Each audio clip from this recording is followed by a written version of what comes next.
Association of Saint Teresa's ആലുമിനി കോഴിക്കോട്ടും പ്രവർത്തനം ആരംഭിച്ചു.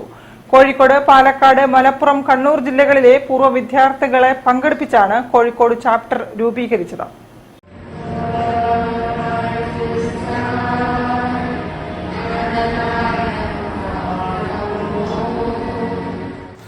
Association of Saint Teresa's alumni Kozhikode ചാപ്റ്ററിന്റെ ഉദ്ഘാടനം എക്സ്ക്ലൂസീവ് ക്ലബ്ബിൽ നടന്നു. കോഴിക്കോട്, പാലക്കാട്, മലപ്പുറം, കണ്ണൂർ ഭാഗത്തു നിന്നുള്ള 40ഓളം പൂർവ്വ വിദ്യാർത്ഥിനികൾ പങ്കെടുത്തു.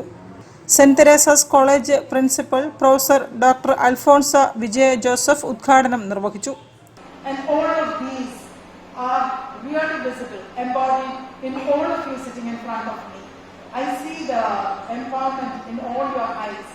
In the way you walk, in the way you hold your heads high, and the confidence that all of you bestow in this audience itself. So I am sure St. Teresa's has imparted its vision truly to all of you seated in front of me, and congratulations for all of that. Saint Teresa's centenary ആഘോഷ പരിപാടികളുടെ ഭാഗമായാണ് ആലുമിനി chapter രൂപീകരിച്ചത്.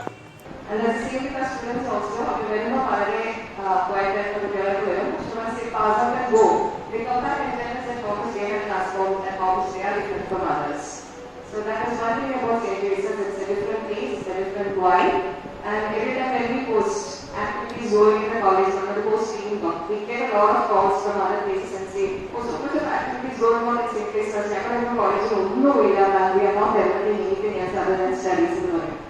Botany assistant professor IK Nishitha, chapter president Maria George, secretary dotty Ranji തുടങ്ങിയവർ സംസാരിച്ചു.